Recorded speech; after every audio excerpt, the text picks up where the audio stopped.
Құмарбеков Сәкен Қайдашұлы. Марқұм 1965 жылы 20 қазанда Шығыс Қазақстан облысы Зайсан ауданы Жамбыл ауылында дүниеге келген. Қайдаш ата мен Бәтей анамыздың 4 ұл 2 қыздан кейінгі 7-ші бала сүт кенжесі еді. Қазақы салт дәстүр бойынша ол қара шаңырақ иесі. Иә, ол ата-ана алдындағы парызын абыроймен атқарды. Олай дейтініміз, қартайған әке шешесін күтті, ел сияқты далаға, қалаға ешқайда бармады. Жамбыл 8 жылдық мектебін бітірген соң, Зайсан қаласындағы 3 жылдық кәсіптік техникалық училищені тәмамдады. 2 жылдық әскери борышын Ресейдің Омск қаласында танкист болып абыроймен атқарып қайтты. Сәкеннің негізгі алған мамандығы механизатор. Ауылда әке шешесінің жанында болу үшін басқа жұмыс жоқ, тракторист болды. Кендірлік совхозының Жамбыл бөлімшесінде 15 жылдай қажырлы еңбек етті. Ауыр жұмыстан қашпай беделді болды. Қыстың қақаған аязында ертістің боранына қалып шөп шабысты. Жазда шіркей масаға таланып шөп дайындады. Ол ауырлықтың бәріне төзе білді. Төзімділігін, еңбекқорлығын көрсетті. Техниканы да жақсы меңгеріп еді. Бұл да Сәкеннің еңбекқорлық бір қыры еді. Сәкен қайырымды, достыққа адал, бауырмал, туысшыл болатын. Оны қайда жүрсе де жанында дос-жарандары тобымен жүретін. Ешкімнің көңілін қалдырғысы келмей тұратын. Ағайын туыстары Сәкенді еркелетіп өтер өткенше кенжеміз деп жақсы көрді. Өзі де Құдайдың өзі өңді қылып жаратқан. Сұлу, сүйкімді жігіт еді ғой. Амал қанша, маңдайына жазған Алланың ғұмыры қысқа болды.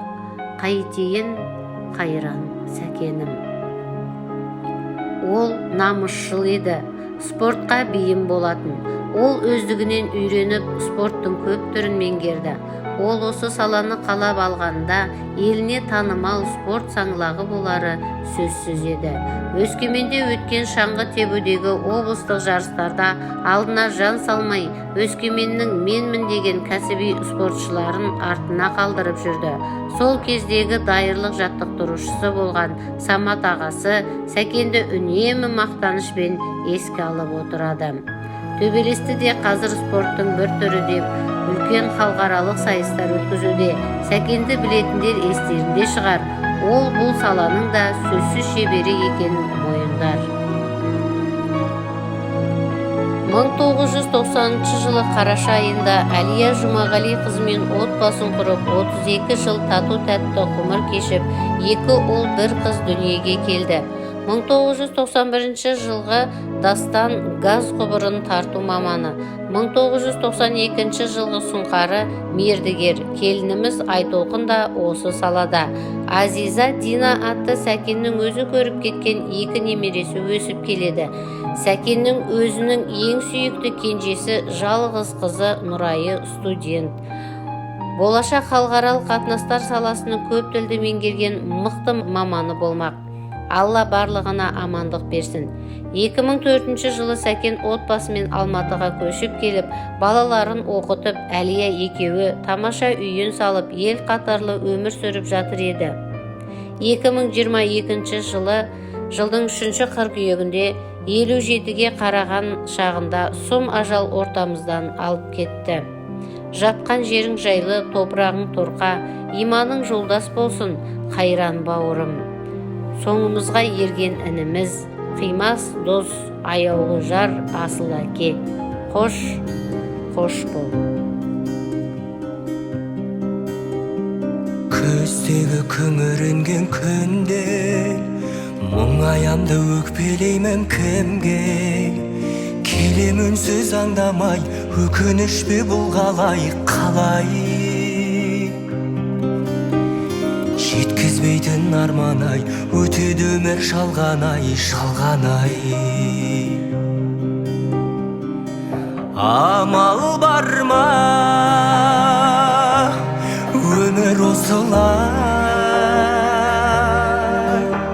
Сынағына көнесің, тағдырыңа ересің, ай. Өтеді зымырай.